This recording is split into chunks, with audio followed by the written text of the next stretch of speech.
Hey, what is up, everybody? Welcome to another episode of What's Better, Raw or Smackdown, episode 23.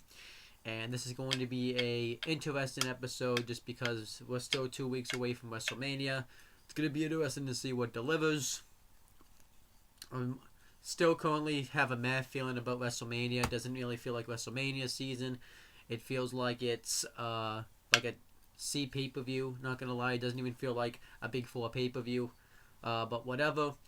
And we're gonna see which one's going to win this week. We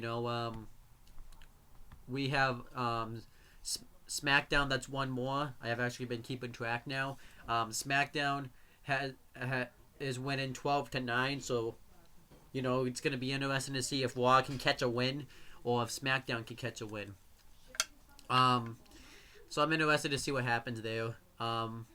WWE, I said, has 3 weeks to get me interested in WrestleMania. Well, now they have this week and next week. So let's see if WWE can, maybe actually absolutely want to see WrestleMania. Because they got 2 more weeks. So let's see if that happens, I'm actually looking forward to watching Raw tonight in a sense. Because there is some good stuff that looks like that's going to be on it, which I'll talk about in a second. SmackDown, not too sure about yet, so, we're still in WrestleMania season, so let's see, what happens. Okay, so now on to my Raw preview for March 20th, 2017. Going to be a pretty interesting, episode of Raw tonight. We got some good stuff coming up, and I got the preview for Raw, right here. So let's just kind of dive right into it. I just got to pull it up on my computer, so just give me a second. But yeah, Monday Night Raw, I missed Raw the past couple of weeks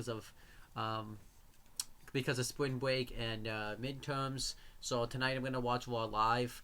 First Raw, since I'm 21, I'm going to have some alcohol while I'm doing it, so that's going to be pretty cool. So now that I've kind of done it, let's talk about WWE Raw, which is going to be in Brooklyn, New York. So that should be pretty interesting.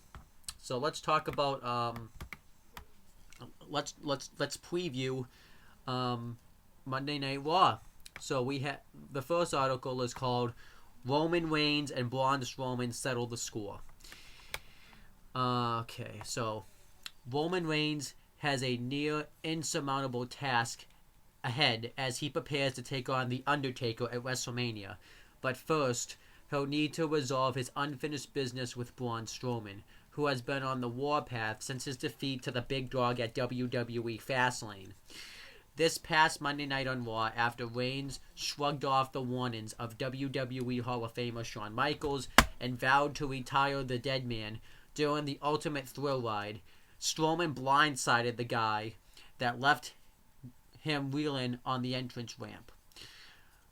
Because of this attack, Raw General Manager Mick Foley scheduled a match between the warring rivals this Monday night on Raw. Will Reigns be able to conquer the monsters among men at his fateful WrestleMania battle with the Phenom draws closer? And then that's it there. So, gonna be interesting. What I could see happening is Roman Reigns is about to put him away, and then The Undertaker tries to play mind games with him, and this causes Strowman to win. So that would be interesting. So, this match I'm slightly interested in. They still shouldn't have had Reigns beat him at Fastlane. In fact, the finish that I just said should have happened at Fastlane, but it didn't happen. So we'll have to wait and see what they do. But I think the match will be good. I liked the match at Fastlane. I thought it was good, so I think this match should be good here. And I kind of hope they add a stipulation like a no-holds-barred match or a last man standing match or something.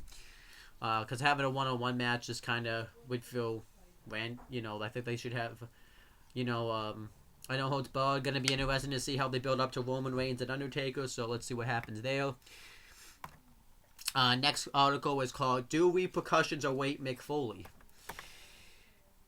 After attempting to fire Raw Commissioner Stephanie McMahon and being humiliated in the middle of the ring by Triple H, General Manager Mick Foley had finally had enough, slided his right hand into his trusted Mr. Sacco and applied the dreaded mandible claw to the Cerebral Assassin. This Attitude Era askew moment brought the WWE Universe into Detroit's Joe Louis Arena to its feet before Stephanie saved her husband with a low blow to Foley. But longtime fans of the hardcore legend will be far less enthusiastic about what happens next. Triple H and Stephanie don't exactly forgive and forget, so one wonders if Foley's days as Raw GM are numbered. So I actually am interested in seeing what happens with this. I feel like he probably is. He probably will end up getting fired tonight. And if not fired, then he'll. They're definitely gonna follow up on it. I could see them humiliating him, and Mick Foley continues to resist. I actually am pretty interested to see what happens. I could see them saying Mick Foley isn't on the show at all tonight. We gave him the night off, something like that. I definitely think Mick Foley is leaving as Raw General Manager eventually. Just don't know when that's going to happen. Then we have the next segment is called Will Heyman's Theory of WrestleMania Relativity When True. I think that's what that says anyways. Per Brock Lesnar advocate turned therapist Paul Heyman. F5, Lesnar goes up, down goes Goldberg. Heyman is known for hyperbole in certain instances, but after the Beast Incarnate finally got the better of the Universal Champion on the March 6th edition of Raw, by way of that finishing maneuver, it's much easier to believe that Lesnar's bout with Goldberg at WrestleMania will be far different from the big man's recent encounters at Survivor Series and at Royal Rumble. Indeed, Lesnar's successful attack on Goldberg proved to be an apparently stomach-turning twist for their rivalry en route to the ultimate thrill ride, and as Lesnar ups the game in pursuit of redemption, not to mention the coveted Universal Championship, so too must Goldberg for what could be his greatest battle yet. Personally don't care about that match. I've talked about enough about why I don't care about it, so yeah. So, I don't know what's going to happen with that tonight. They may not even do anything with it. They may. I'm not sure. Then the next article is called Chris Jericho to expose the real Kevin Owens on the highlight reel. Chris Jericho's The Highlight Reel has featured some incredible guests since its 2003 inception, including Goldberg, The Rock, Shawn Michaels, Stone Cold Steve Austin, and even Kevin Owens. But Monday's edition might be the most enlightening installment yet. After Owens betrayed him during the Festival of Friendship, the United States Champion is out to expose his former best friend for who he truly is, and as such, he has invited the real Kevin Owens to the set for an unconventional installment for his talk show. What exactly does the curator of the list of Jericho have in store for the prize fighter, and how might this unusual highlight reel change the landscape of their United States Championship match at WrestleMania? Whatever happens, controversy is sure to follow. So I'm actually looking forward to this segment. One of the main feuds I'm interested in going into WrestleMania is the U.S. title match between Jericho and Owens, so I'm actually can't wait to see what happens with this. I actually think this is going to be a really good segment, so I can't wait to see what happens with it. And I think this is there's one more segment. The next one is called Will Triple H's Attack Keep Seth Rollins from WrestleMania? Seth Rollins made a surprise appearance on Monday's Raw to get some pre-WrestleMania retribution against Triple H. Unfortunately for Rollins, the Cerebral Assassin was one step ahead, brutalizing the would-be Kinslayer recently injured knee with his own crutch. Rollins is no less resolute in his quest to take down the game at WrestleMania, turning the ultimate thrill ride into the ultimate nightmare for the calculated WWE COO. However, given Triple H's ruthless barrage on the Architect's knee, one must imagine that the chances of seeing Rollins hit the win in Orlando are slim at best. I definitely think there's better chances now after what we saw last week. I'm interested in seeing what happens there between Seth Rollins and Triple H. I definitely think he is going to be at WrestleMania. I don't know if he's going to be wrestling, but we're going to have to wait and see. And I think this is the final. This is the final article. Dana Brooke to bring her new attitude to Brooklyn, New York. Having finally had enough of being browbeaten by Charlotte Flair, Dana Brooke finally snapped on her mentor and delivered an unexpected beatdown to the Queen that indefinitely severed their association. WWE.com reporters caught up with the powerhouse moments after the assault on Charlotte, and she revealed that her actions were a long time coming and that she's not finished with her yet. How will Charlotte respond to the actions of her one-time protege, and how might this new mindset alter Dana's trajectory on the road to WrestleMania? Plus, will Charlotte be distracted as she prepares to battle Bayley and Sasha Banks in a Raw Women's Championship triple threat match during the Ultimate Thrill Ride? So, gonna be interesting to see what they're gonna do there, I guess. Between Dana Brooke and Charlotte, kind of could care less, so, you know. But I guess it's a match with at least some story and stuff. Another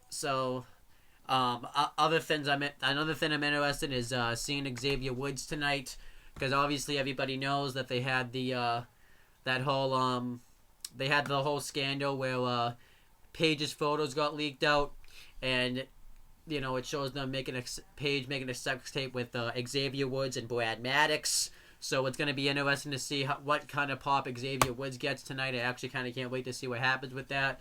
And trying to think. I think that's about it. Nothing else. Everything else is pretty much right there. But yeah, definitely looking forward to seeing what's going to happen with Xavier Woods tonight. And don't miss any of the action as Monday Night Raw emanates from Brooklyn, New York at 8/7 Central on USA Network. So, going to be an interesting episode of Monday Night Raw. We have the highlight reel segment. We have Reigns versus Strowman. The stuff, possible stuff with the Universal title match. Possible stuff between Dana Brooke and Charlotte Flair. Repercussions for Mick Foley and the Seth Rollins Triple H stuff. So let's see what happens on Raw tonight. And I'm gonna watch the whole show when it actually comes on, and I will be back to give you my thoughts on it and my review once it's over. Alright, so we had the actual show itself. I'm just going to start it off here.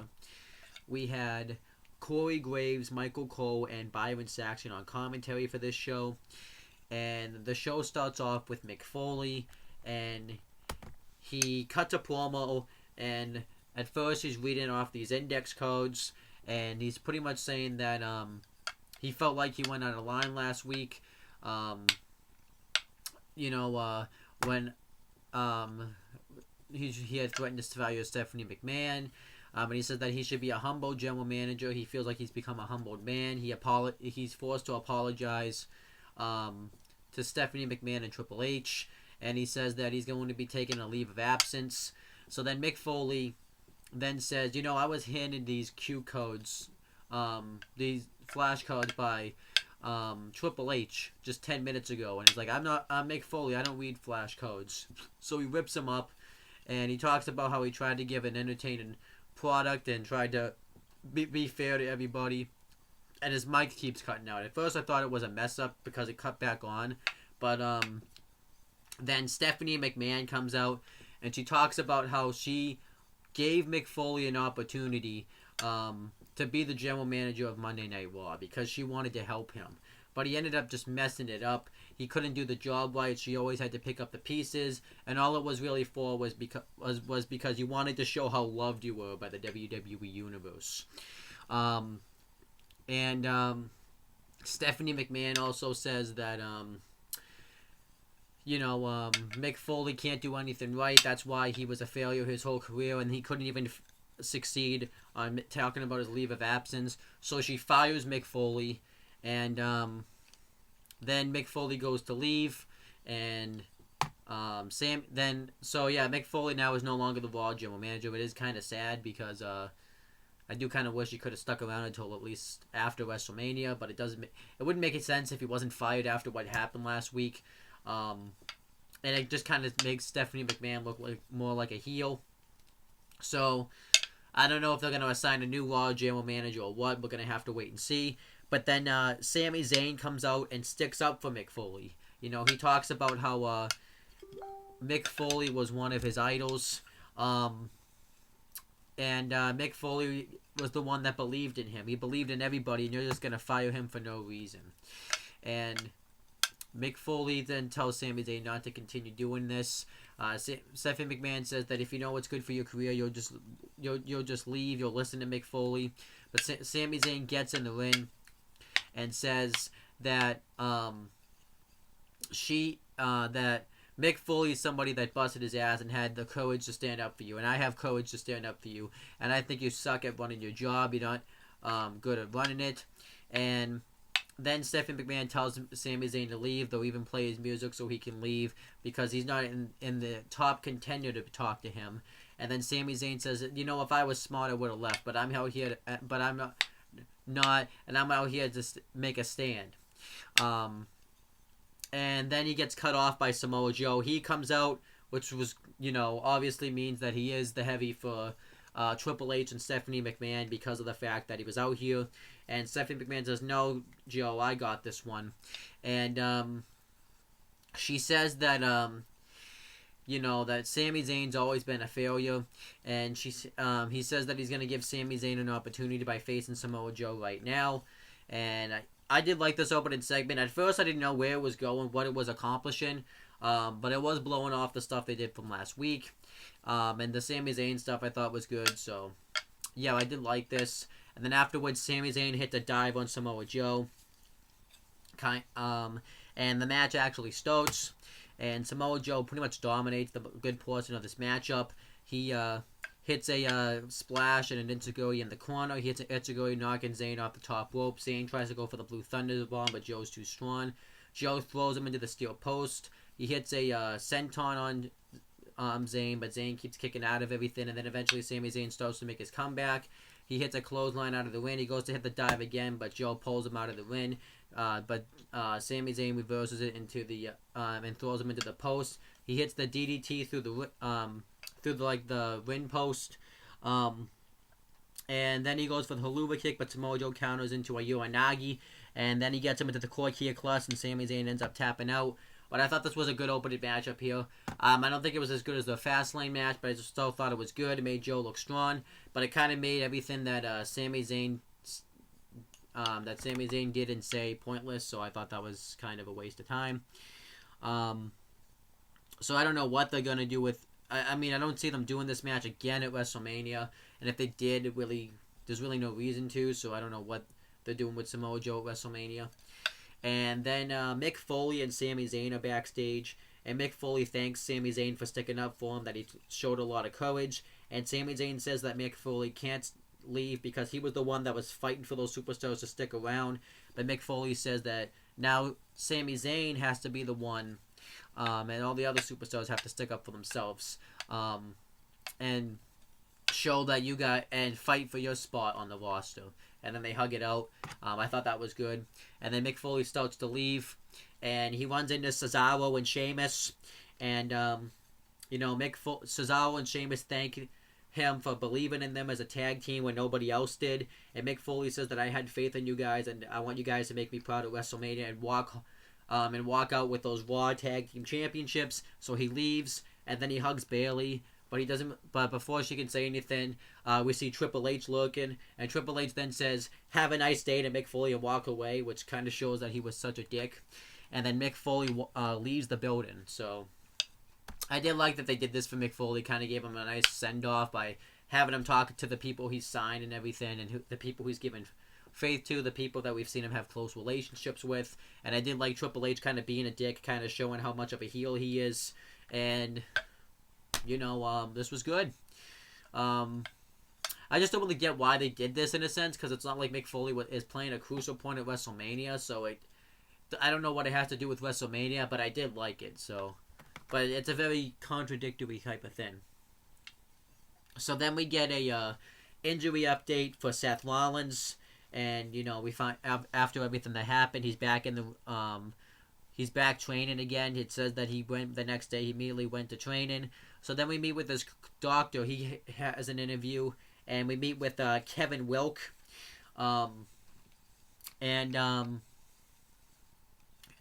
Kevin Wilk talks about how Seth Rollins is making progress, and he's in the gym every day. He's really passionate and wants to get to WrestleMania, and he talks about how Seth Rollins is improving. He's actually, healing properly. But then but then Michael Cole asks him if he's going to be able to be at WrestleMania, and Kevin Wilk says that I don't think he is going to be at WrestleMania, able to compete at WrestleMania. He says that no doctor in the world could get him ready for this. He says that he kind of blew his chances last week, but Seth Rollins is willing to determine to get to WrestleMania. So that was kind of the gist of it. I did like this segment. I actually kind of thought it made it realistic, and I actually like how they're building up to the story with Seth Rollins, and it actually is making him into more of a babyface, which I like. So yeah, I liked this. Then we had the next match. It was Charlotte Flair versus Dana Brooke. This match sucked, but it did have a story behind it, but that doesn't change the fact that the match sucked, and it's all due to Dana Brooke because she sucks. Dana Brooke pretty much dominates the whole match, but eventually Charlotte Flair wins with a big boot, but yeah, it's whatever. And then Stephanie McMahon's backstage, and she comes up to Bayley, and Stephanie's like, aren't I going to get a hug, Bayley? And Bayley says that, that when she was growing up watching wrestling, she used to look up at Stephanie McMahon, because she was always someone that was a fighter. But now, now I don't look up to you at all. When Mick Foley brought me up 7 months ago, I've seen what you've done to all the superstars. You constantly put them down, and you put them in impossible situations. And Stephanie McMahon says that you speaking out against me shows that you don't have what it takes to be in the women's division. So then Stephanie McMahon makes a match. She talks about how Nia Jax still wants to be in the Raw Women's Championship match at WrestleMania. So tonight she's going to make a match between Bayley and Nia Jax, and if Nia Jax wins, she'll get added to the Raw Women's Championship match at WrestleMania.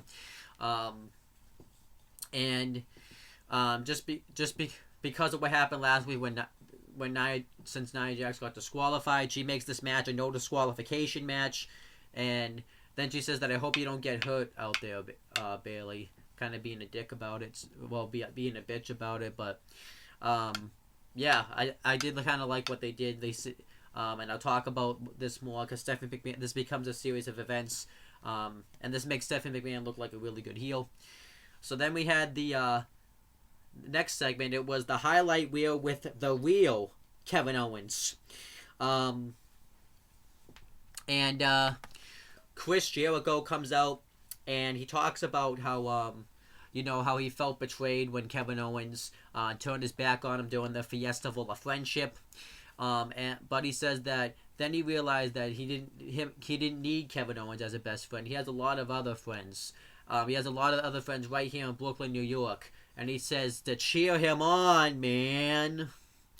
And he says that he wants to show the real Kevin Owens, not the Kevin Owens that was my best friends, not the Kevin Owens that's the prize fighter. He wants to show you the real Kevin Owens. So he brings out the real Kevin Owens, and what he brings is he has a picture up on the he has a picture come up on the screen, and it's Kevin Owens back in 2000 when he was 16 years old, doing the Chris Jericho pose, wearing a Y2J t-shirt, and he has a Chris Jericho poster, and he has a poster of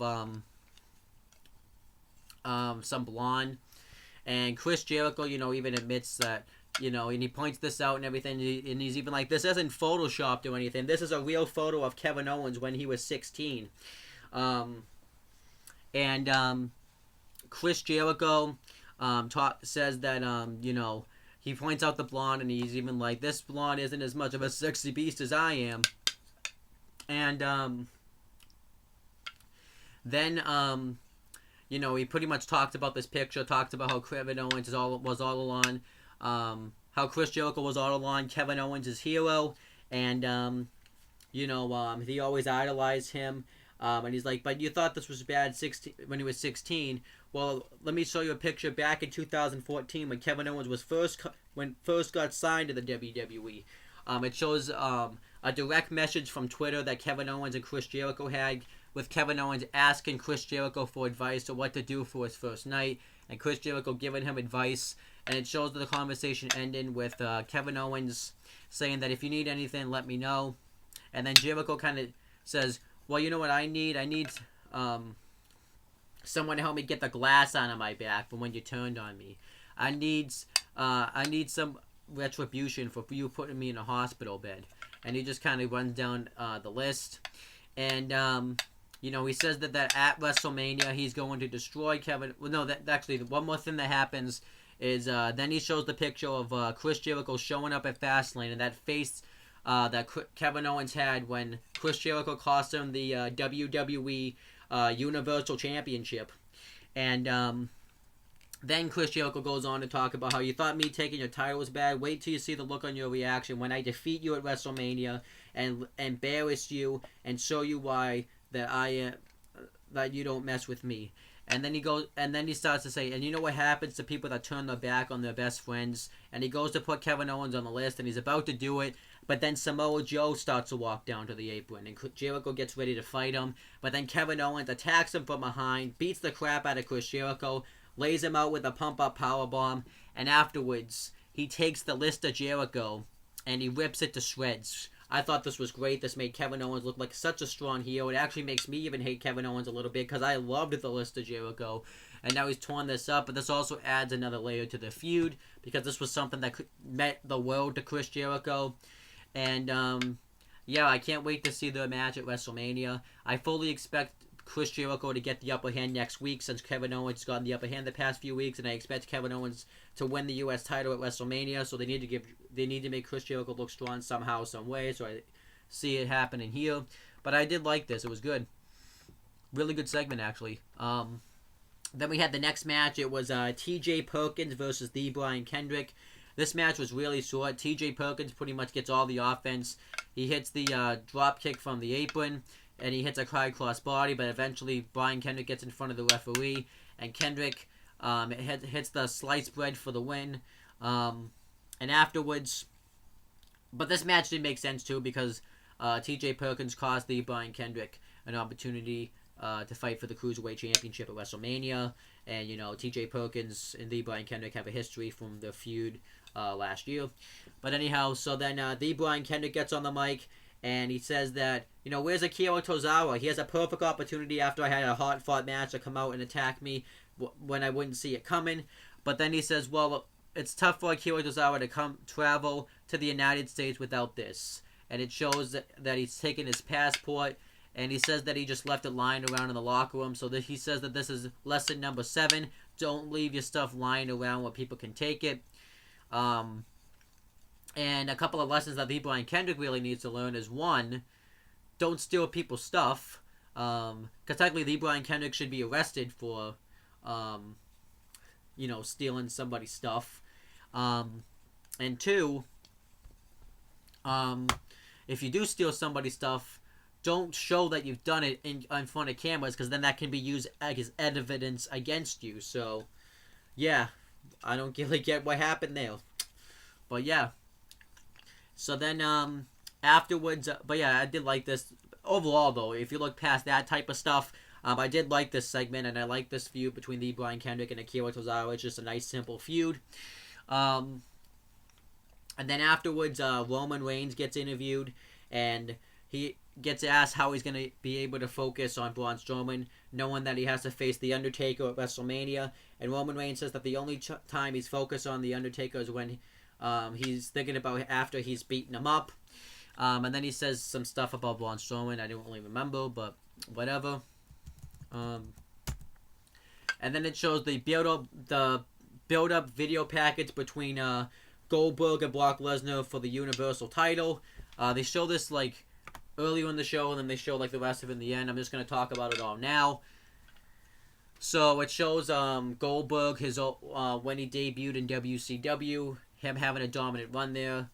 People talking about it. People like Chris Jericho, Eric Bischoff, Randy Orton, John Cena, The Miz. Talking about how much of a dominant superstar he was. Who else was talking about him? I think I don't even remember who else was talking about him. And Goldberg even talked about, how he has a wife and son who's never seen him wrestle before, so that's why it made him want to come back. It shows Goldberg having that interview segment with Jonathan Coachman talking about how he would want to kick Brock Lesnar's ass. It shows the match itself between Lesnar and Goldberg for WrestleMania 20. Paul Heyman laying out the challenge for Survivor Series. And then Goldberg accepting the challenge, his return on Raw. And then it shows the match at Survivor Series, Goldberg beating him in 1 minute and 26 seconds. Byron Saskin asking him how Brock Lesnar responds, but then it shows the Royal Rumble match when Brock Lesnar was going to go in the match to get revenge on Goldberg, but Goldberg eliminated him really quickly. Byron Saskin asking what happened there. And then he's like, how do you... and then it shows Goldberg winning the Universal Championship at Fastlane. And then it shows... and then he gets asked, like, now, how do you expect to get some momentum going into the Universal title match? And then it shows Brock Lesnar laying him out a couple weeks ago, and then the promo segment between Lesnar and Heyman, and then that was really it. I personally thought this video package was okay, but like I said, not really looking forward to this match. And normally these video packages help me kind of hype my interest looking forward to this match. And it didn't really do that. I just don't want to see this WWE Universal title match. I don't want to see this match to begin with between Brock Lesnar and Goldberg. And, they both, the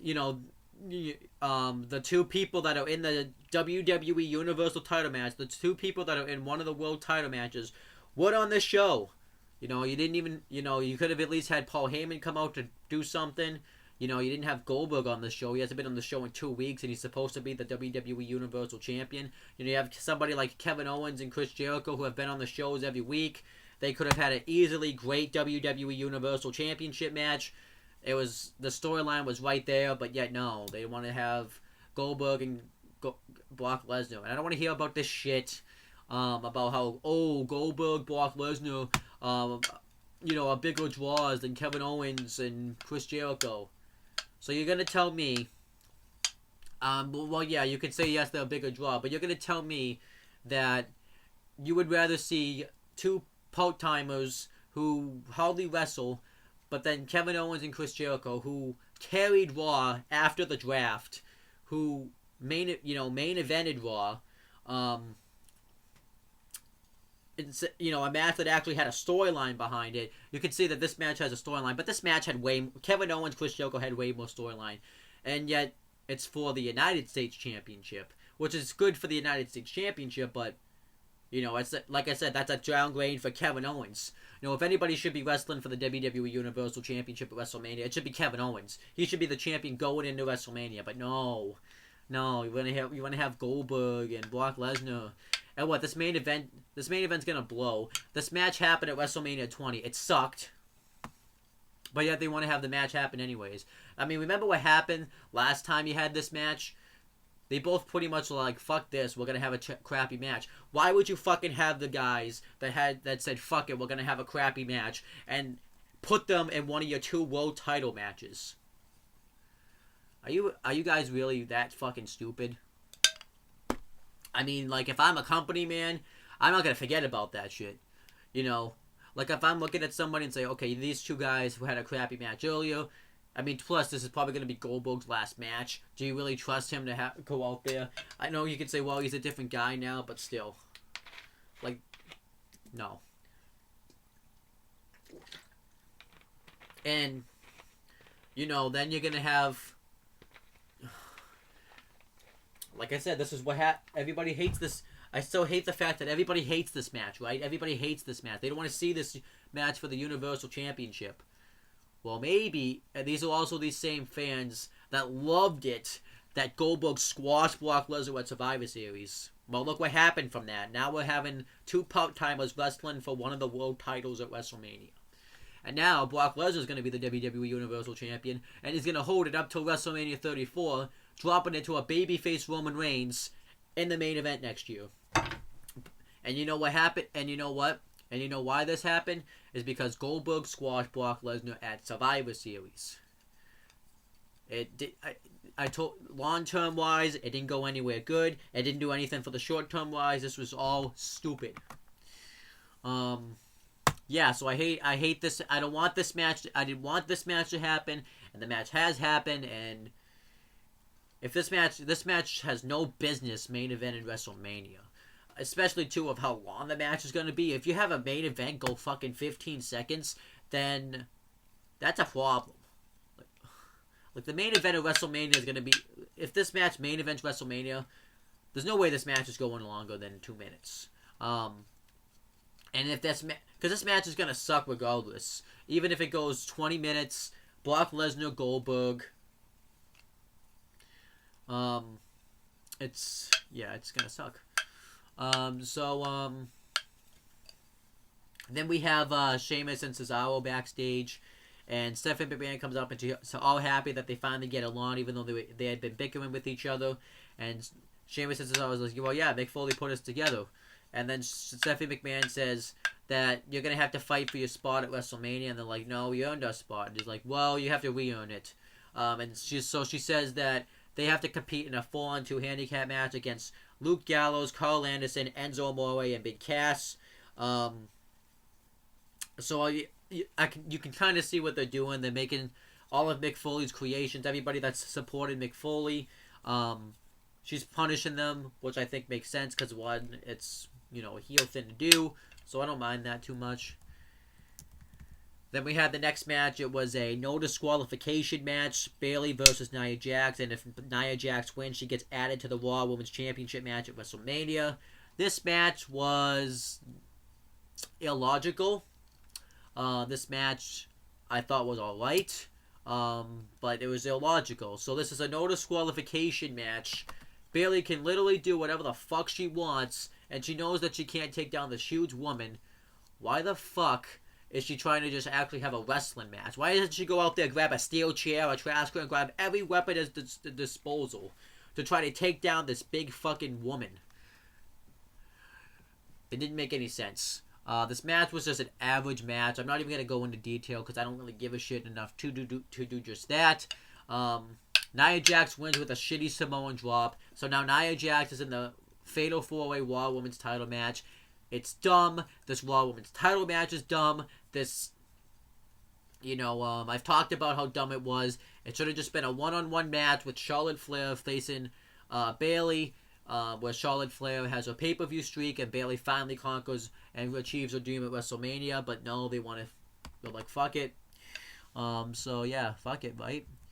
So then next it shows another Women's History Month video package. This time it shows Mae Young. It talks about her time coming up in the wrestling industry. She started wrestling in 1937 at a time where women's wrestling really wasn't all that big. Because this was around the time when women didn't really have like a big role. They were kind of looked at as the people, as you just were a housewife. That's kind of what that was. I mean, you could say, I think the women's suffrage movement was already kind of over, but this was still kind of around the time, not long afterwards. But she ended up achieving her dream, and you have people like Stephanie McMahon, Mark Henry. They even show the segment with her and Mark Henry dancing together. They talk a little bit about their segments together. And they even show Pat Patterson talking about it. So, talk about how there'll never be anybody like Mae Young. And I've always liked Mae Young. She's definitely someone that's, she lasted old for a wrestler too, because normally wrestlers die very young, but she ended up dying, I believe, when she was like 90, it was definitely when she was like really old, and she loved wrestling. You know, at one moment I'm always gonna remember that going back and watching it is Bubba Ray Dudley power bombing her through off the stage through the table. Like, obviously, her giving birth to a hand, the bikini, um, you know, the bikini, the swimsuit competition that she did at the Royal Rumble in 2000, and giving the Bronco Buster to Eric Bischoff at Bad Blood 2003. Just, you know, Mae Young, you could definitely feel loved wrestling. Like, I don't think anybody really ever crapped on Mae Young.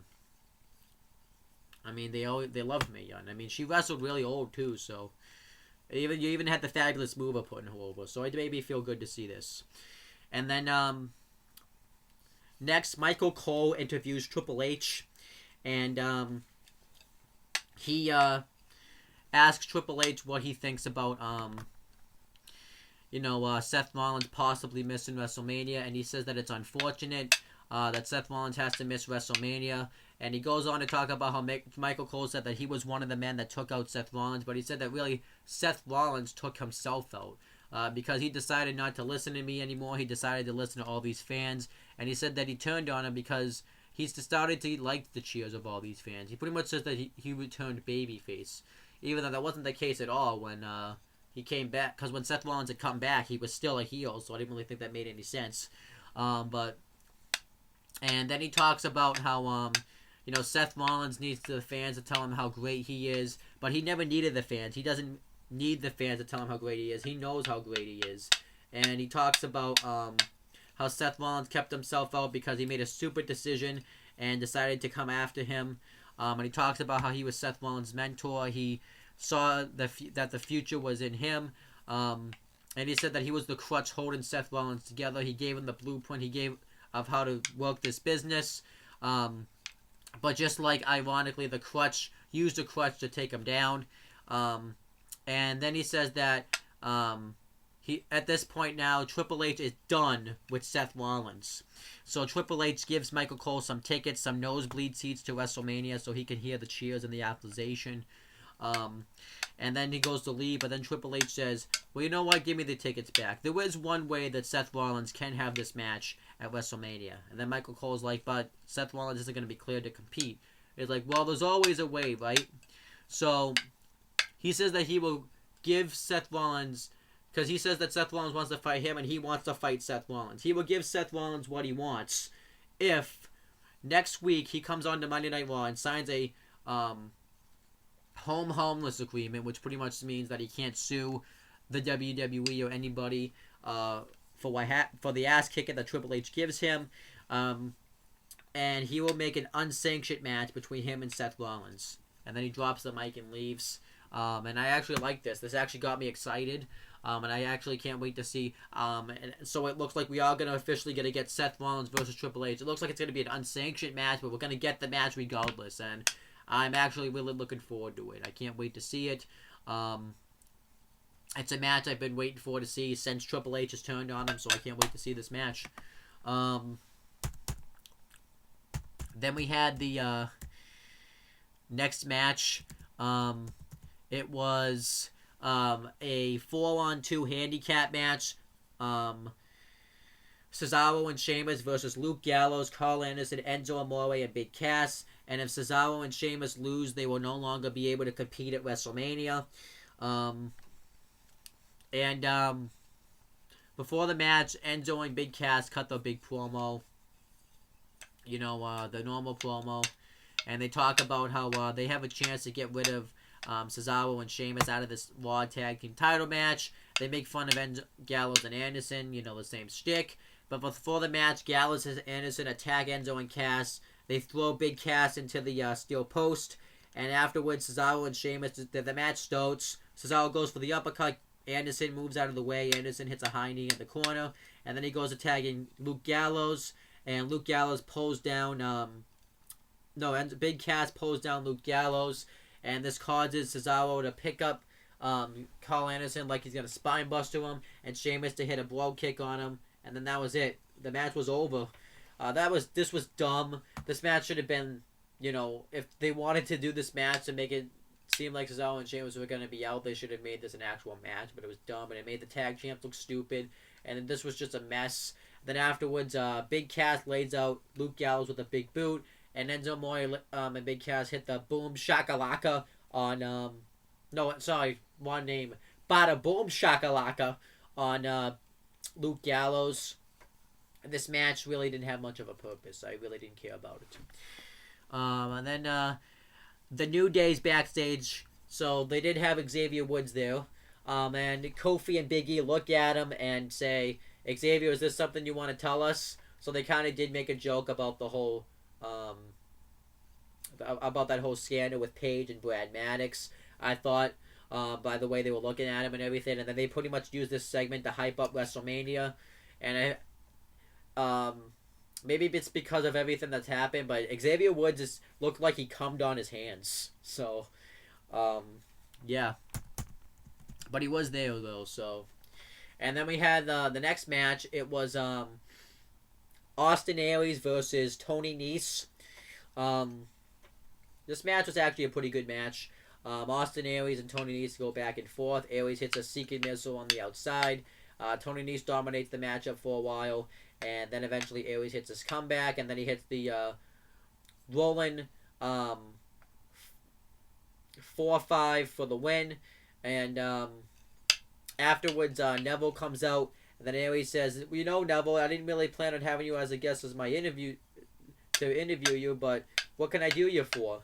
And Neville talks about how he says that this isn't an interview segment. He says that the only reason he doesn't lay weights with him right now like he has all the other cruiserweights is because he wants him to live in his fantasy world thinking he's going to take the cruiserweight title from him, but it's not going to happen. And then Aries says that this is probably the worst interview he's ever conducted because you say this stuff, but your eyes say another thing. It feels like you have some doubt. And he says that you're wrestling somebody that's not on your level, that he's on the A-double level. And he says that when he becomes a cruiserweight champion, Neville will no longer be able to call himself the king of the cruiserweights. And then that was it. I actually thought this was a really good promo, and I actually am, like I said, I'm really looking forward to seeing Aries versus Neville for the cruiserweight title at Mania. So can't wait to see it. And then it shows another video package for Emma. I expect Emma to debut after the night after WrestleMania, and she'll be back to Emma. So I'm happy about that. So then Braun Strowman gets interviewed, and he says that if The Undertaker wants to wrestle Roman Reigns, the only way he's going to be able to do that is he's going to have to shovel up what's left of Roman Reigns after I'm done with him. So I thought that was a good promo. Then we had the main event. It was Roman Reigns versus Braun Strowman. And I looked at the clock, and this match started at like 11:51, which was weird, right? That the match went on this late. So I'm like, this match isn't going to be too long. And it really wasn't. It was just a typical Raw match. Roman Reigns dominated the first half of it. Strowman dominated the second half. And then Roman Reigns made his comeback. And Strowman then threw him into the steel steps. He went to use the steps on him. Reigns hits a Superman punch. Strowman goes to hit like a choke bomb on him. Hits another Superman punch. And then he goes for the spear. The Undertaker's gun goes off. Lights go out. When the lights come back on, Undertaker's standing in the ring. And he has a face-off with Roman Reigns. And I've talked about before how I'm a huge Taker mug. However, Taker really needs... It really is kind of getting fat. Which is kind of sad because, it's Mania time. And he doesn't really feel like he's in shape for it. So, I thought that kind of sucks. But then Taker lays out Braun Strowman with a choke slam. And then Taker realizes he fucked up by looking away, so he realizes, fuck, I'm fucked. So then Roman Reigns spears The Undertaker, lays him out, and then he leaves. And then Taker sits up, and, his music plays, and the lights go out and everything. And that was the end of Raw. But I thought what they did building up Taker versus Roman was fine. It just, why are they fighting? It doesn't really make any sense. Roman Reigns eliminated him from the Rumble, but they really haven't brought that up really. And plus Roman Reigns just eliminated him because that's what you're supposed to do in the match. It's not like he didn't do it. It's not like he got Taker eliminated him. He came back and eliminated him when he wasn't supposed to. Roman Reigns did what he was supposed to do. So, and I hope that. they really didn't do a lot to build up Taker versus Roman this week, but what I hope they're going to do is they're going to turn Roman Reigns heel coming out of this match. Taker wins, and then Reigns gets pissed off, and he just beats the crap out of The Undertaker, and, ends his even though I wouldn't, I don't want Taker's career to end, but he pretty much brutalizes The Undertaker, and it leads to Reigns turning heel. Because Reigns can't stay babyface, because he pretty much said he wants to retire The Undertaker. You don't say that shit and stay a babyface, so I hope that's where that goes, but we'll have to wait and see what happens.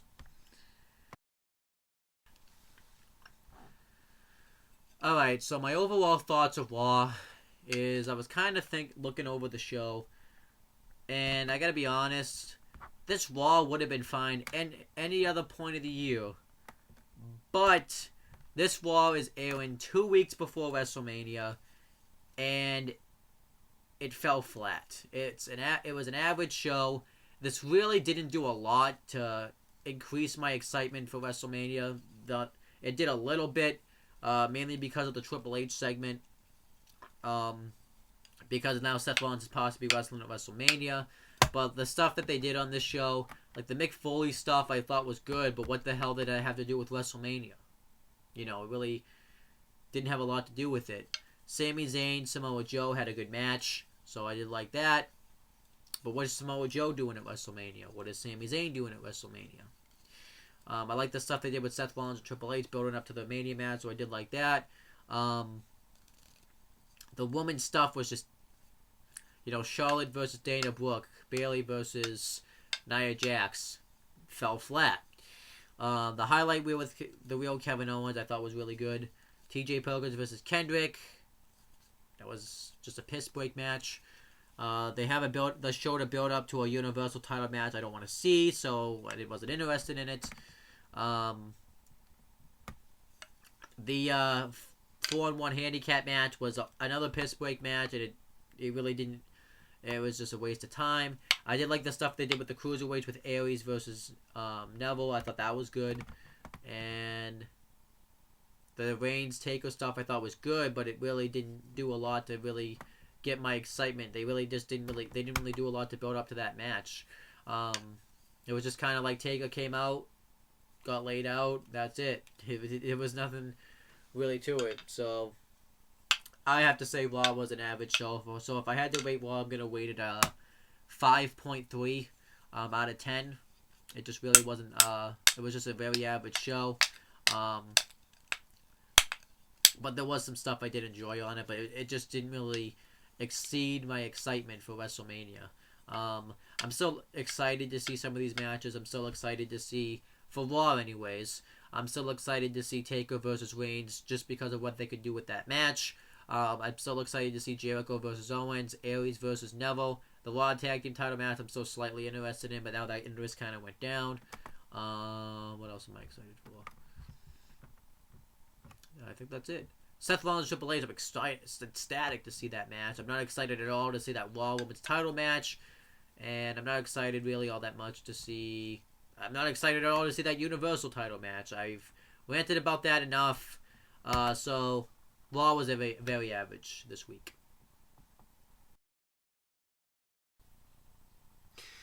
Alright, so now I'm going to preview Smackdown for March 21st, 2017. Should be an interesting show. Gonna have a lot of backlash after what happened last week. So before I, say too much, let me just read the stuff that's on here. So let's talk about this stuff. So the first article on here is called, "Is AJ Styles fired or heading to WrestleMania?" Let me say it again. Is AJ Styles fired or heading to WrestleMania to face Shane McMahon? So I'll read it.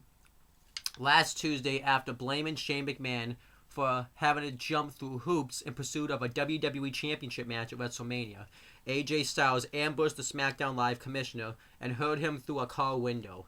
As a result, SmackDown Live general manager Daniel Bryan fired the Phenomenal One and kicked him out of the building. However, as the Blue Brand was about to conclude, a battered Shane O'Mac emerged to make the emphatic announced statement. AJ says he doesn't have an opponent at WrestleMania. He does now. So is Styles gone for good, or will he be head into the ultimate thrill ride to take on Shane McMahon? Find out tonight at 8/7 Central on Smackdown Live. So it's going to be interesting to see what happens there. I totally expect something to happen where Daniel Bryan will try to talk Shane McMahon out of doing the match, but Shane McMahon will be intent on doing it, so he's going to bring back AJ Styles so we can have this match, and we're going to get the match between AJ Styles and Shane McMahon at WrestleMania, so should be interesting, but like I talked about before, I feel like AJ Styles deserves a better opponent at WrestleMania, so that's just how I feel. Next article is called American Alpha to defend the SmackDown Tag Team titles against the Usos tonight. So let me read this one. SmackDown Tag Team Champions American Alpha are ready, willing, and able to take on all comers. However, last week, with only 3 episodes of SmackDown Live left before the Ultimate Thrill Ride, the Usos scored a huge non-title over Chad Gable and Jason Jordan. It's supposed to say, I think it was supposed to say win, but it doesn't say that there, but whatever. As a result, WWE.com has learned that American Alpha will defend their titles against Jimmy and Jay tonight on SmackDown Live, who will walk onto the grandest stage of them all with the SmackDown Tag Team Championships. Find out tonight at 8/7 Central on USA Network. Should be a good matchup right there. They always have good matches. I don't know why they didn't just push this match off to WrestleMania, but whatever. They're idiots for not doing so. The SmackDown Tag Team titles have no direction right now. So the next article is called Will John Cena and Nikki Bella or The Miz and Maurice emerge as SmackDown Live's A-list couple? Last week, John Cena and Nikki Bella challenged The Miz and Maurice to a mixed tag team match at the Showcase of the Immortals. But who will prove they are the true A-list couple of the Blue brand? And 1 week after scrambling into the crowd to avoid a confrontation, will Miz and his dangerous bride attempt to regain some momentum just 2 weeks before the Ultimate Thrill Ride? Have no interest in that, so I'm not going to really comment much about it. Probably will end up doing that when it gets to that part of the show. The next one is called Who Will Survive the Mind Games en route to the Ultimate Thrill Ride? Randy Orton may have burned down the Wyatt family compound, but WWE Champion Bray Wyatt has apparently returned more powerful than ever after being baptized in the ashes of Sister Abigail.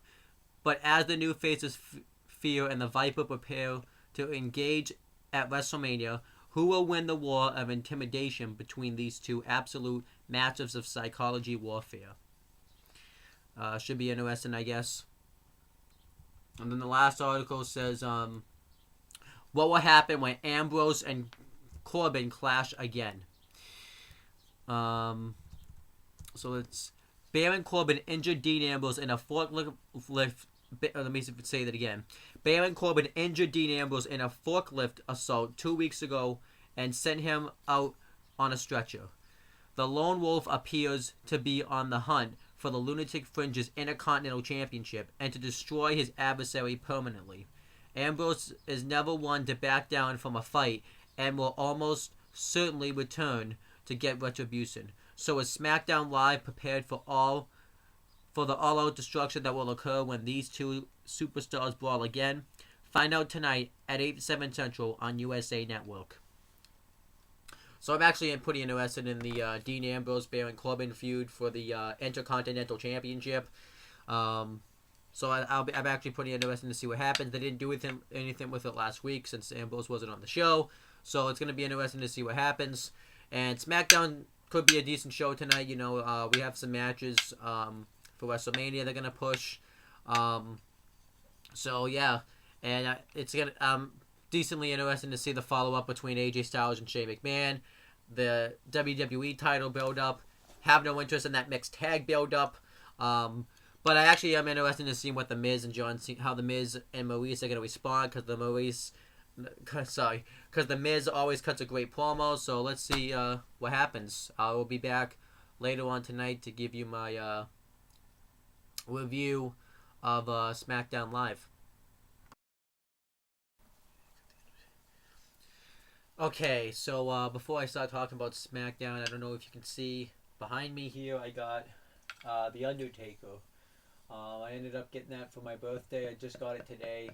Um, I forget. It's called a fat head. It's a bunch of the stuff that you hang around. I even have like the old WWE logo. I don't know if you can see it. It's right here behind me. It's even got a signature behind me. So I'm actually really love that gift. So I enjoy it. So now let me talk about SmackDown itself. Um, we had Tom Phillips, JBO, and David Otunga on commentary for this show. So I don't know what the hell is going on with Mauro Ranallo. They said this week he was sick, but I checked his Twitter feed, and he hasn't posted anything on Twitter in a week. So I don't know what the hell is going on with him. I don't. I legitimately do think he missed SmackDown last week because of the snow, but I don't know what the hell is going on here. Like, are they really gonna punish him for this? I don't know what's going on. Like, are they stepping away from Mauro Ranallo? Is this all just a big excuse? And if they really are gonna step away from Mauro Ranallo, that's a big mistake, especially for Tom Phillips to take his place. Come on, it's ridiculous. Tom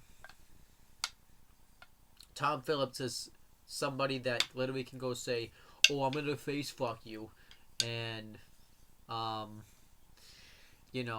is gonna be the lead announcer on SmackDown. And this commentary team sucks. Like, you could definitely feel the absence of Mauro Ranallo. Like, god damn it, this commentary team between Tom Phillips, David Otunga, JBO, it sucks. Oh my gosh, this. I don't think it's probably the worst commentary team I've ever heard, but it's really bad. Like, oh my gosh. And the fact that Mauro Ranallo is possibly going to be gone, because it doesn't seem like he's going to be coming back, is terrible. It's just, come on. So the show starts off with Daniel Bryan backstage, and he's talking to somebody about what's going on with Shane McMahon and everything, and then AJ Styles comes up, and Daniel Bryan says that you're lucky that Shane McMahon wanted to hire you back so you could wrestle a match at WrestleMania, and then AJ Styles is asking if Shane McMahon's here or not, so that way he can have a face-to-face confrontation with them, and Daniel Bryan says that Shane McMahon's not here yet, but you said that Shane McMahon's doing you a favor because he says that Shane McMahon's doing him a favor because he could just make his life miserable, but instead he's being an honorable man about it and fighting him at WrestleMania.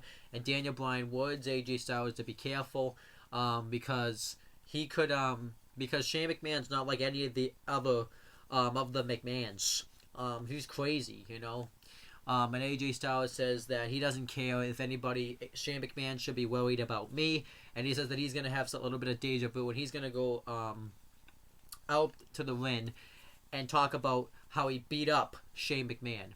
So then AJ Styles does just that. You know, he laughs about how he beat up Shane McMahon, and he says that facing Shane McMahon at WrestleMania is a huge joke. He just pretty much puts him down. And he talks about how he's going to go backstage to the parking lot, and he's going to go beat up Shane McMahon again. I thought this was a great promo by AJ Styles, and, it was great. So then Daniel Bryan's backstage again, and he's on the phone talking to somebody. We find out later on it's Shane McMahon, and if Shane McMahon reveals a plan that he's going to do, and Daniel Bryan's like, oh, I like it. So then Baron Corbin comes up, and he wants to know if Dean Ambrose has accepted his challenge to face him for the Intercontinental Championship at WrestleMania. And Daniel Bryan says that he hasn't really heard from Dean Ambrose. So Baron Corbin's like, well, I guess luck be a lady. I'm gonna go take the night off. And Daniel Bryan says, no, you're not gonna take the night off because tonight you're gonna have a match against somebody you've never wrestled before. You're gonna face Randy Orton. So that was the match there. I'll get more into that match later. Then we had the first actual match on the show. It was a SmackDown Tag Team Championship match. SmackDown Tag Team Champions American Alpha versus the Usos. I thought this was a really good match. This was probably my favorite match on the show. American Alpha dominate the first half of the matchup. They just keep continuously out-wrestle the Usos. Jason Jordan hits an amateur background move onto one of the Usos, and Chad Gable hits a clothesline on the other one, and they hit double drop kicks. They double clothesline them all out of the ring, then fight them off. So the Usos have to regroup. So then eventually, both Usos hang up Chad Gable throat first onto the ropes, and the Usos get the heat on him for a long ass time. They beat the crap out of him. I thought they hit some good solid moves on him. And then eventually Chad Gable tries to tag in Jason Jordan, but one of the Usos pulls him off the apron. And then eventually Chad Gable does make it to Jason Jordan. He starts going off on both Usos, and he hits belly-to-belly suplexes on him, clotheslines. And then they're going to go for the running bulldog combo, but one of the Usos pushes Chad Gable off, and the other Uso hits a super kick on Jason Jordan, covers him. Jordan kicks out, and then they eventually end up hitting the move, but they hit the running bulldog from the top while Jason Jordan's got him into like the electric chair position, cover him. But one of the Usos pulls him out of the ring, and then eventually one of the Usos hits the super kick into a splash on Chad Gable, covers him, kicks out, and then the action spills to the outside. Jason Jordan fights with one of the Usos, and Chad Gable is going to hit a moonsault on both Usos, but the Uso that's not the legal man pushes that Uso out of the way, and Chad Gable moonsaults him on the floor. The other Uso throws Chad Gable into the WWE Universe, and then that same Uso gets thrown into gets shoulder gets a one-in shoulder tackle into the barricade, and then he throws him in the ring. And while the referee has one of the Usos distracted, the other Uso chop blocks Jason Jordan's leg, and then the legal Uso hits a super kick on Jason Jordan for the win, and we have new SmackDown Tag Team Champions. So I thought the match was really good. I like the I don't mind the finish of the Usos being SmackDown Tag Team Champions, because it's been a while since the Usos have been Tag Team Champions of any kind. And and they've been kind of on the back burner since these other tag teams has been called up. So I'm like the fact that the Usos are back on top. But my problem with this is why did they do the match now? Like, why did they do this match? They gave away this match 2 weeks in a row when you could have done this match at WrestleMania. You have WrestleMania just 2 weeks away, and you're giving away this match now. This match could have been a great match at WrestleMania, either opening the show, or you could have had it on the pre-show, whatever. But yet you give this away now. This could have been a huge moment for the Usos at WrestleMania, and you had an American Alpha who wanted to defend those SmackDown tag team titles. But yet you just give away all that stuff for free on SmackDown. I guess I get you want to have like that feeling if anything can happen during WrestleMania season, but come on, like this. Like, why did it made no sense for the Usos to win the SmackDown Tag Team titles here when they could have just won them at WrestleMania? It didn't make any sense. So I don't like it. That's the problem I have a problem with. But overall, a really good match. Glad to see Usos as SmackDown Tag Champions, but, And then Luke Harper was backstage, and he talks about how Randy got inside the head of Bray Wyatt. And he talks about how he destroyed Sister Abigail, and he's going to destroy what's left of him next week on SmackDown. So instead of giving away the match at WrestleMania between Bray Wyatt and Luke Harper for the title, we're going to see the match on SmackDown for free on TV. You completely leave Luke Harper out of the equation, but yet next week he's going to have his match. I mean, this is the first time we've seen him in weeks. They've completely dropped the ball with Luke Harper. And then it gets worse. But Luke Harper's promos was pretty good, though. We have the Lost Total Bellas episode. Oh my gosh, this sucked. So they do this parody of the Total Bellas episode, the Lost episode, and I knew exactly what this was going to be. It was The Miz portraying John Cena, Maurice portraying both the Bella Twins, and Maurice playing the Bella Twins are having a conversation talking about I don't even remember now. I guess they're talking about their problems and then their issues and stuff. And Brie Bella's like, and I'm Nikki. And he's like, no, I'm Nikki. I'm wearing the hat. and she even starts in a Brie mode, and oh my gosh, I don't even remember. What else? I don't even want to go back and watch it because it was that bad. I'm trying to think. And then Nikki talks about how I think we're talking about how Cena's gonna betray Maurice, but being betrayed by Maurice. By the way, we're talking about how Maurice how she wants Cena to be her husband, and then John Cena, but being betrayed by the Miz, comes in, and he talks about how Nikki Bella broke one of the rules by putting your feet on the table, so she takes them off, and then the Miz acts like he's like, you forced me to now want to pop the big question, and he actually has a balloon that says question on it written really big, and he pops it,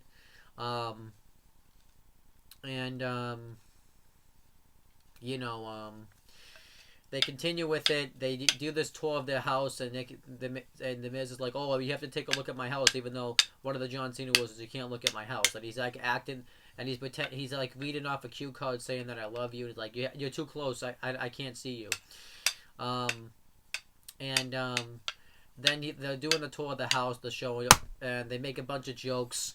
They continue to make jokes about they keep going back to this joke where where the Miz is pretending like he's gonna propose to Nikki, and they do a bunch of cheesy jokes like, "I'm gonna give you some diamonds, some DDP yoga, that is," or stuff like, "I'm gonna give you a ring, a WWE play ring."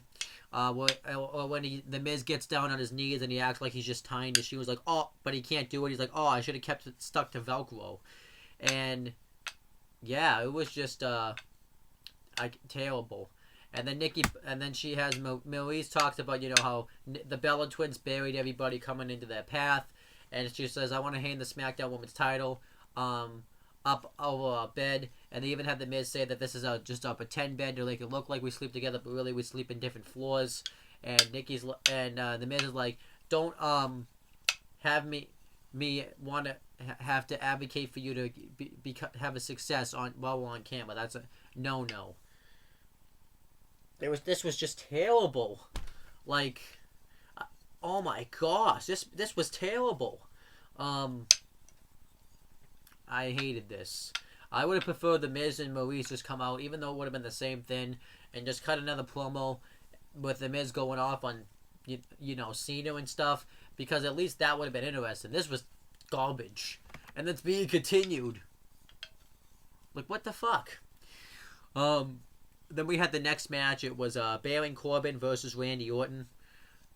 This match really wasn't anything special. It was an okay match, but I really didn't care all that much about it. I don't know why. I just didn't. This match was average, really. I mean, it was a fine, but it's the weird thing is Randy Orton sometimes he can have really good matches with people, but sometimes he just has really basic wrestling matches, and this was one of those cases. And you have Baron Corbin, who's a good wrestler, but he's really not that experienced. You have Randy Orton, who's just okay at best. So, I just didn't really think they mixed. And Randy Orton dominates the first half of it. Then Baron Corbin sneaks underneath the turnbuckle, clotheslines him, and he just dominates the matchup for a while. And then eventually Randy Orton starts to make his comeback. And then he goes for the RKO. Corbin counters into a deep 6. And then Corbin goes to charge at Orton, but then he sends him crashing into the steps.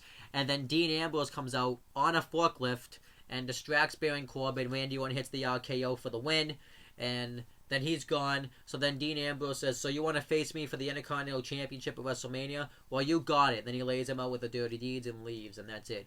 I thought this was good, though. I thought they made Dean Ambrose look like a threat, and him coming out I actually thought was really good.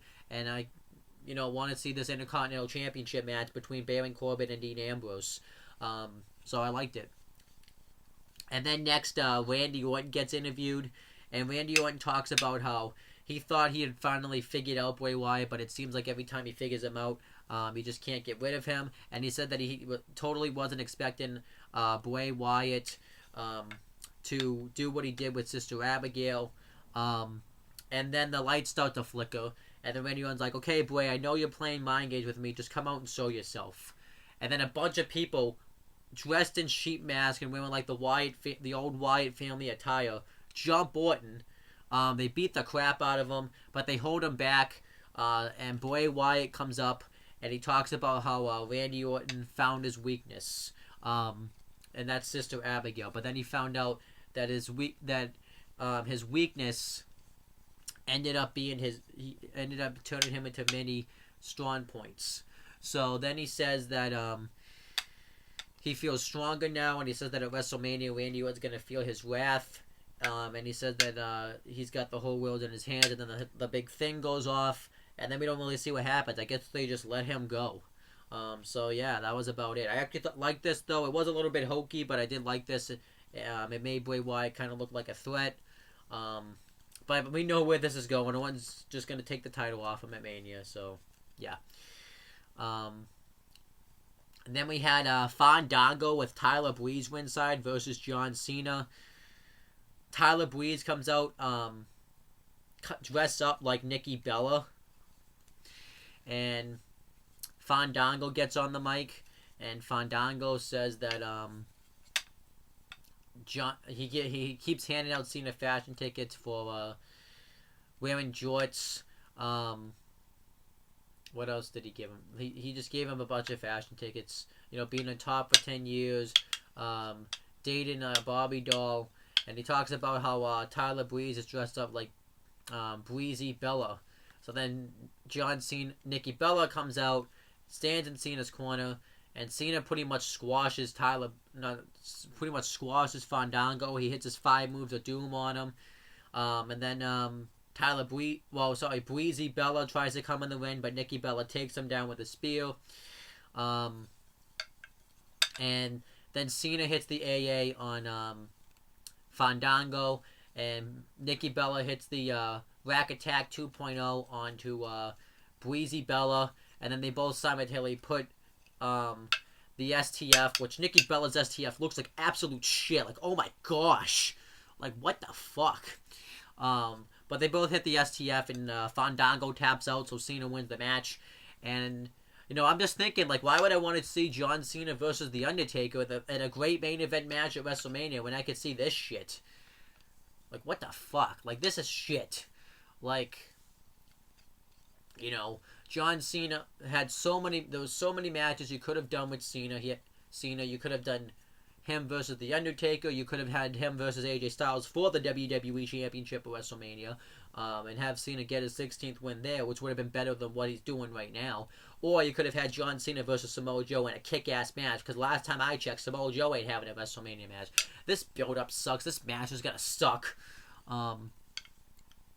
And if this is like, obviously we know where this is going. This is obvious. I said this in the last episode. This is obviously leading to John Cena proposing to Nikki Bella at WrestleMania. This is the brainchild of John Cena. He set this all up because he's a big romantic. And I'm sorry, I hate to say this, but Nikki Bella, if you are legitimately surprised when John Cena proposes to you at WrestleMania, then you are a really dumb bitch. I'm sorry. I like Nikki Bella and all, but she really will be a dumb bitch, because they keep saying it all the time. They're hinting at it regardless. If it couldn't be any more clear that it's going to happen than in this fucking storyline. And if you don't see it, then you're really a dumb bitch. And like if it doesn't happen, what a dick John Cena is to keep kind of mentioning, oh, I'm never going to propose you in a fucking storyline. Like, what a fucking dick. It's happening. And it's like, wow. Like, they really had it, like they threw away John Cena versus The Undertaker or John Cena Samoa Joe, John Cena AJ Styles for this shit. Holy shit. Like, you know, you have John Cena, who's becoming a big celebrity now. John Cena could have gotten some real mainstream publicity out of some good at WrestleMania angles. You could have got, Taker would have been the biggest one because they're both well-known, wrestlers and well-known, by everybody. Samoa Joe could have gotten some name recognition. AJ Styles could have gotten better name recognition than he got when he was working with Cena before.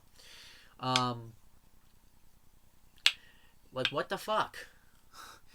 This storyline sucks, and it's gonna make the Miz look bad because now when the Miz loses, where the fuck does he go?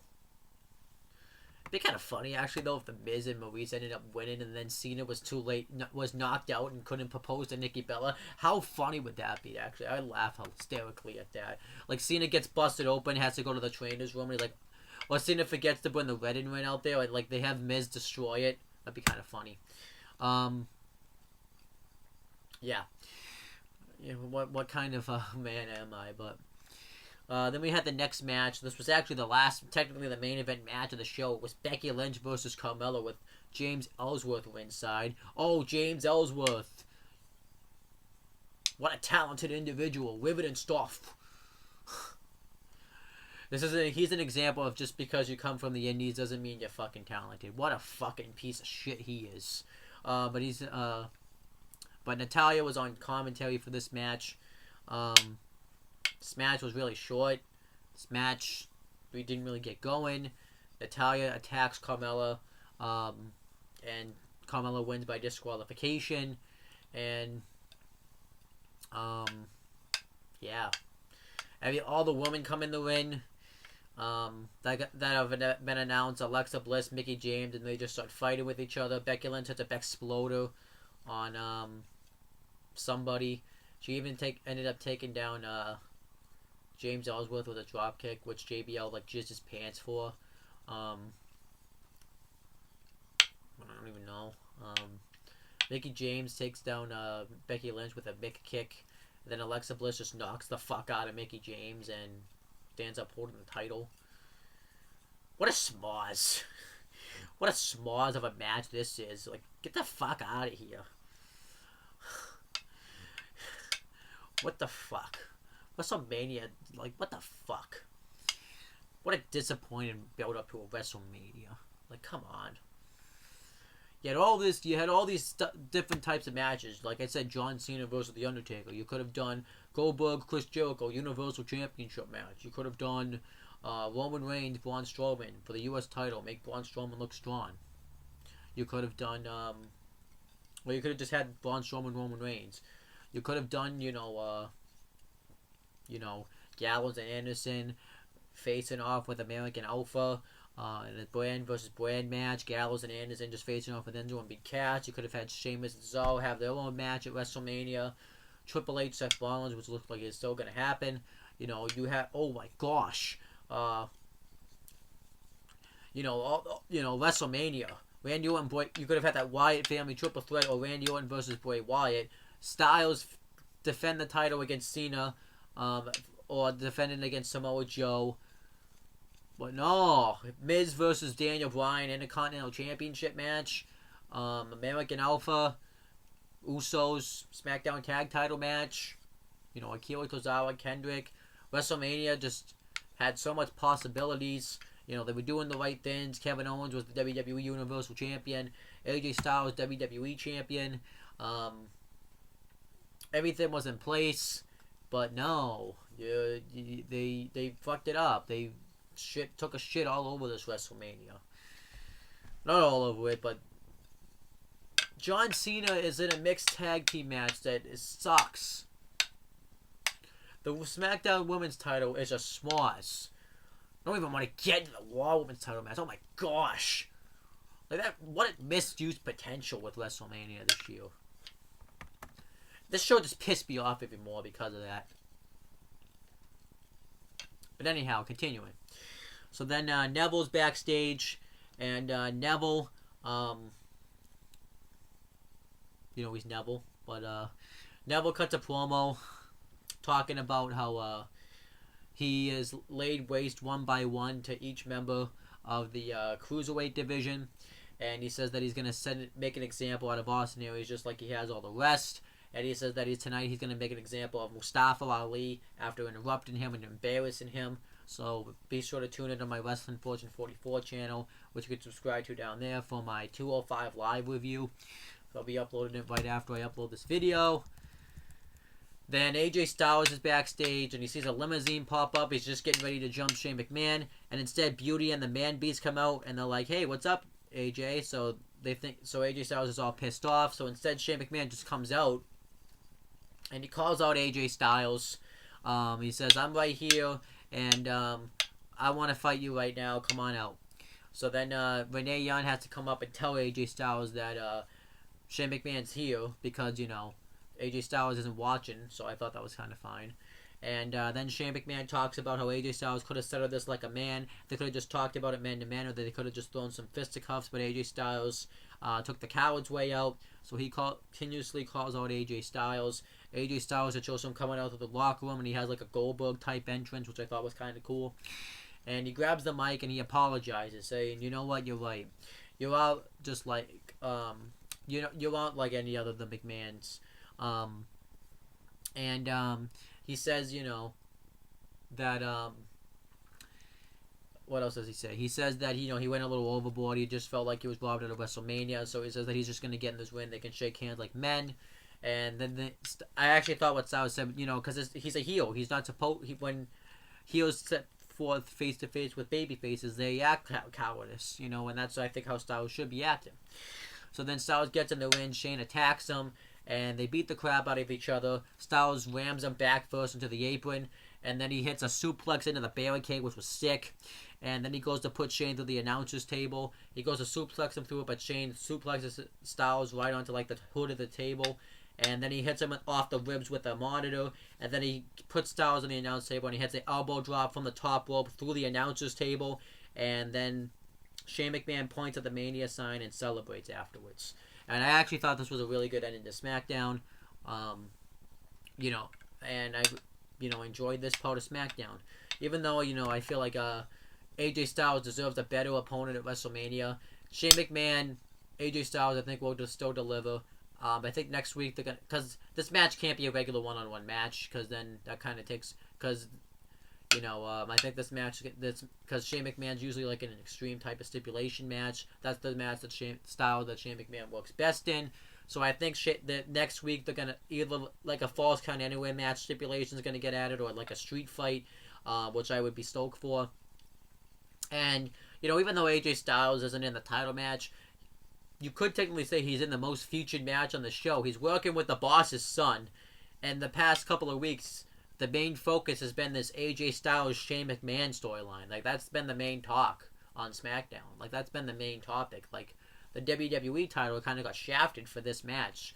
The mixed tag title match, the mixed tag team match. Fuck that match. That match ain't a fucking featured match. That match is a piss break match. That's where I'm gonna go. That's where you go take a piss. If you order a pizza and need you go pick it up, you go pick up your pizza. That match is a shit match.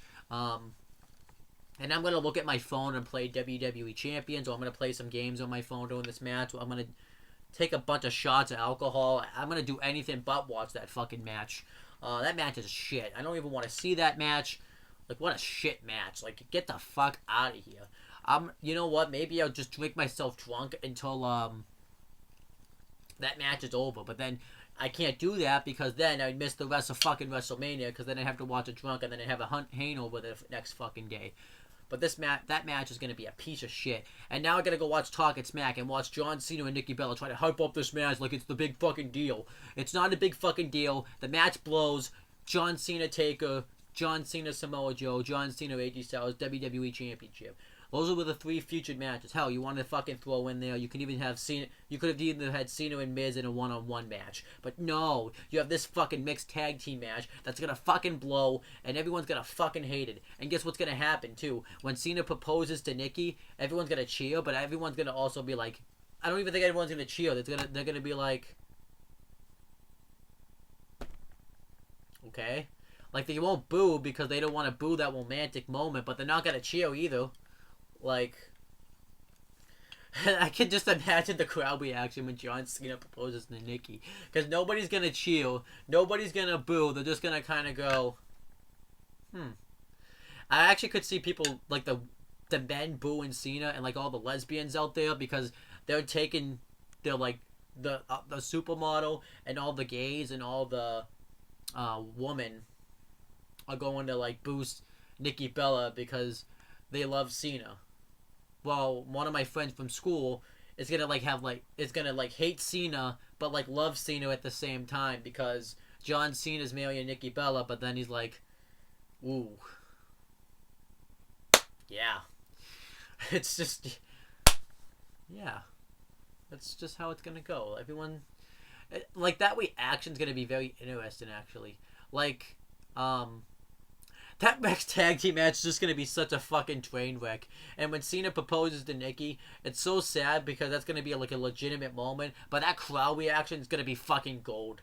So that's like the one thing I kind of do want to see at this mixed tag team match is what the reaction is gonna be was once Cena proposes to Nikki, because that's gonna be pretty damn interesting. But I'm gonna watch Talkin' Smack and watch Talkin' Smack.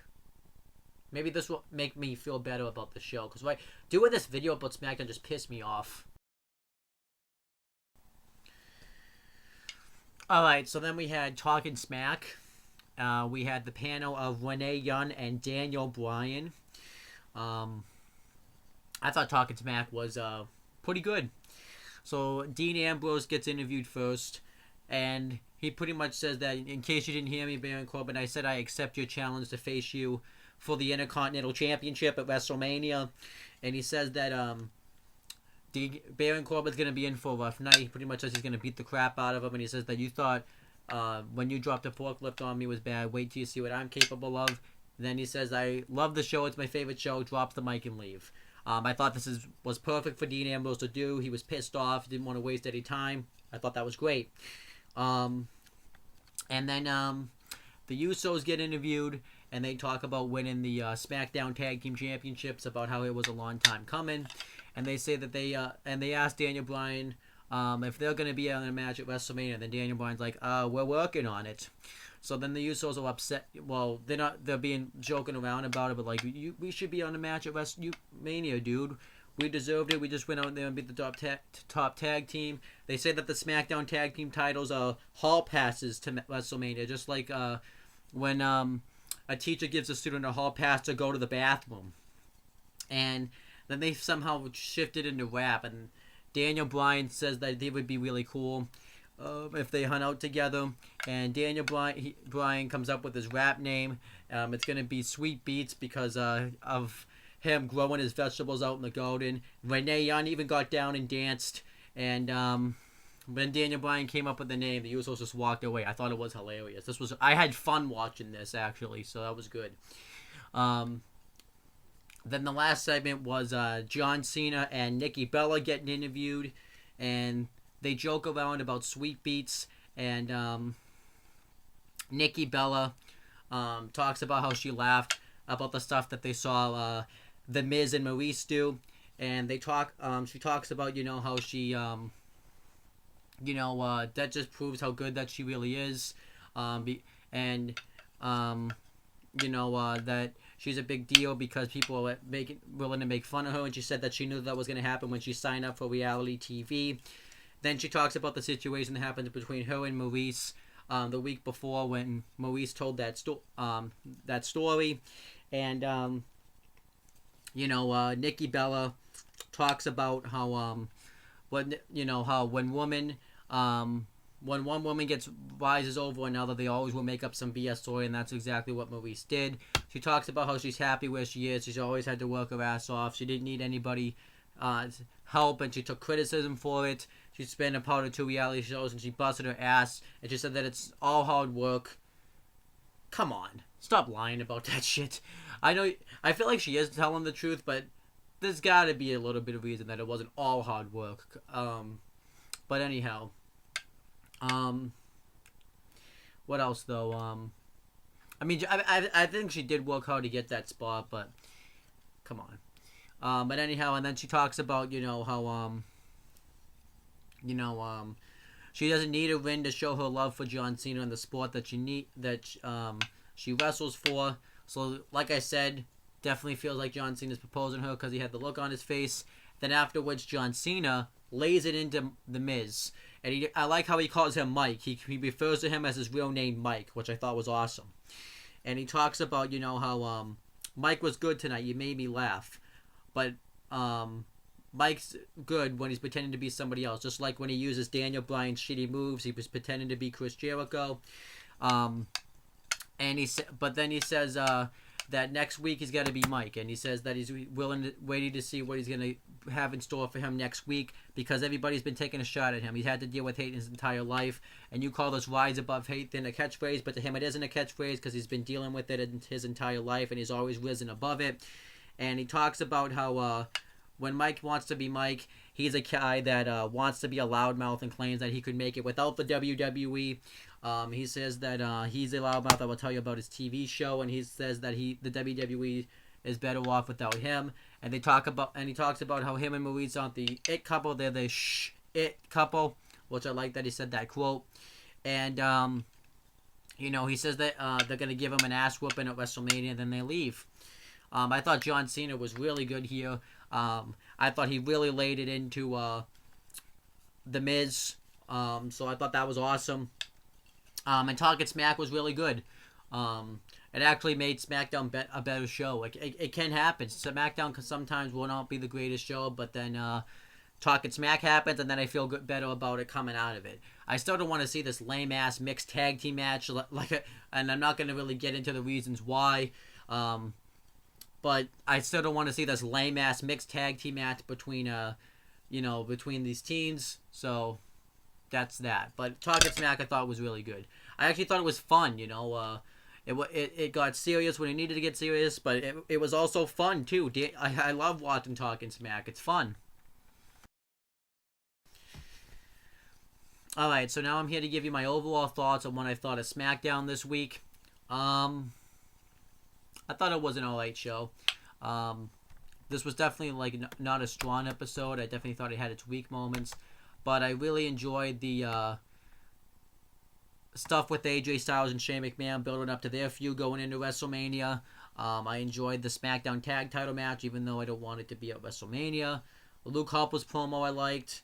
I liked Baron Corbin versus Randy Orton. I thought they had an okay match, and I'm not really going to count Neville's promo because that really doesn't have anything to do with the show.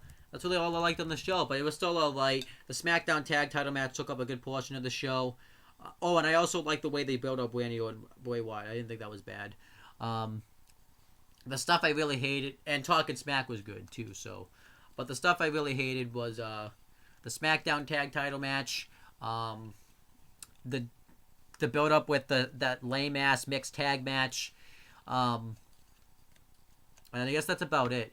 It doesn't seem like a lot, but that took up that stuff took up a lot of the show. And like I said, I'm not a huge fan that they gave away the SmackDown Tag Title match at WrestleMania. So not like it necessarily. The SmackDown Women's Title build up I thought was lame. I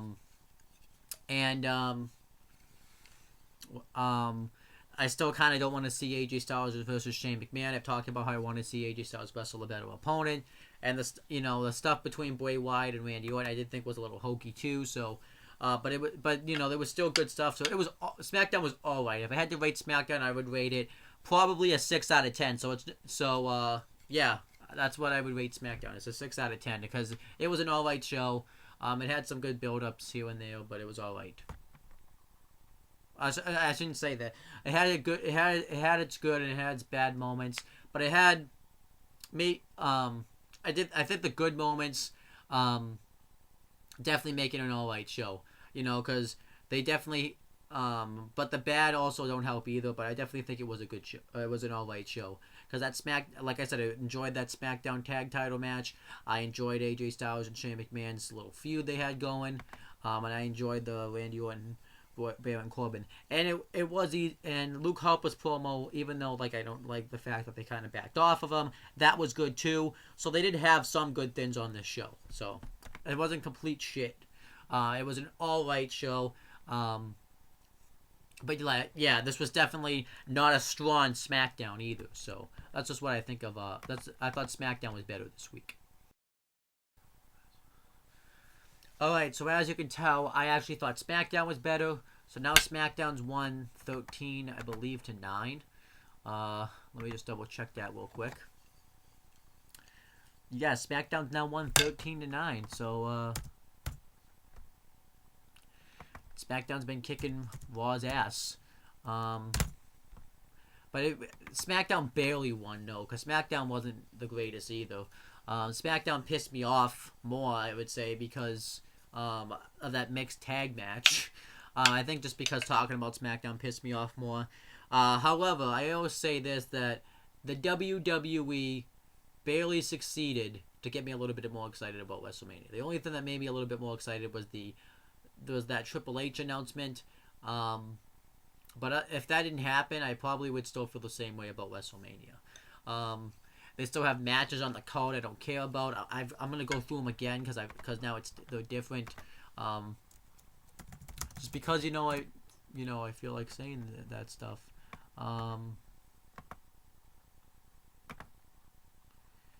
So let me go through the matches again.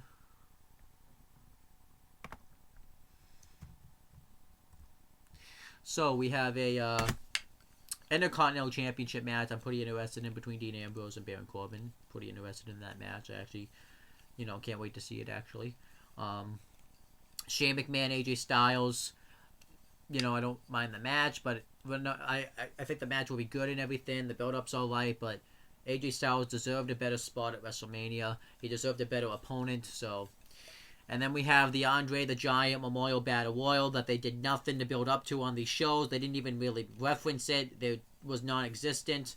The Triple Threat Raw Tag Team title match I have some interest in, but it's very thrown together, and it was kind of a mess this week. The Cruiserweight title match between Neville and Austin Aries I'm pretty interested in. I like the storyline. I like the performers, so I like that. The SmackDown Women's title match is a fucking schmoz. It's a fucking schmoz. The Raw Women's Championship match is a mess as well. It's not as much of a schmoz because it has some story behind it, but this is a mess. Talked about it before. Should have just been a one-on-one match with Charlotte Flair going into WrestleMania as the Raw Women's Champion and Bayley being the one to dethrone her, but that didn't happen. The mixed tag team match. Fuck that match. I'm not going to go into any more detail about why I said fuck that match. I've talked about it enough in this video.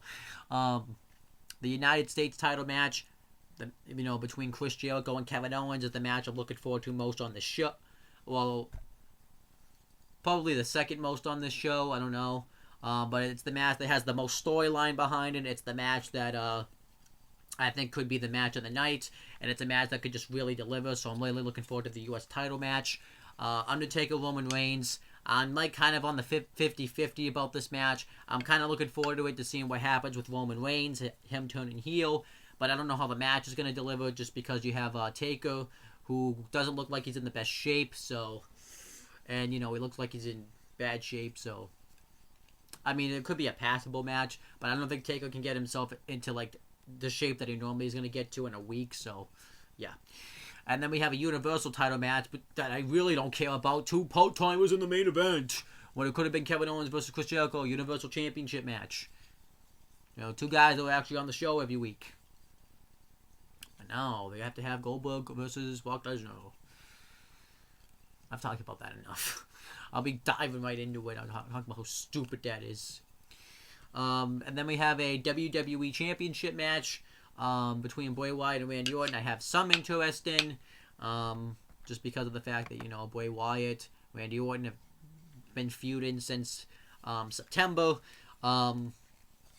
So, it has story behind it. Shouldn't be for the title. Bray Wyatt shouldn't be the WWE Champion, but, So, and, we're possibly going to get a match involving Samoa Joe, possibly a match involving possibly the unsanctioned street fight between Triple H and Seth Rollins. So, you got things in place. We're possibly going to get a matchup between the Brian Kendrick and Akira Tozawa on the pre-show. possibly a Smackdown tag team title match on the pre-show between the Usos and some other team. I would assume American Alpha are going to invoke their rematch clause because that makes sense. Maybe like a 2 out of 3 falls match or something. Just get that on the pre-show because I would think that match would really deliver. And you can't really just do another one-on-one match. But like I said, that match has now been fucked up because they could have had the Usos just win the titles on the show, but instead they jumped the gun and did this match too early, so it's fucking stupid. So yeah, WrestleMania, I'm still feeling very mad about, but I'm a little bit more excited for this show. So WWE, in a sense, accomplished me getting more excited for it, I guess. I don't know. But, that's pretty much it, guys. Make sure to subscribe to this, my YouTube channel, and make sure to subscribe to my own The Talkinator channel, and that's pretty much it, guys. Talk to you later.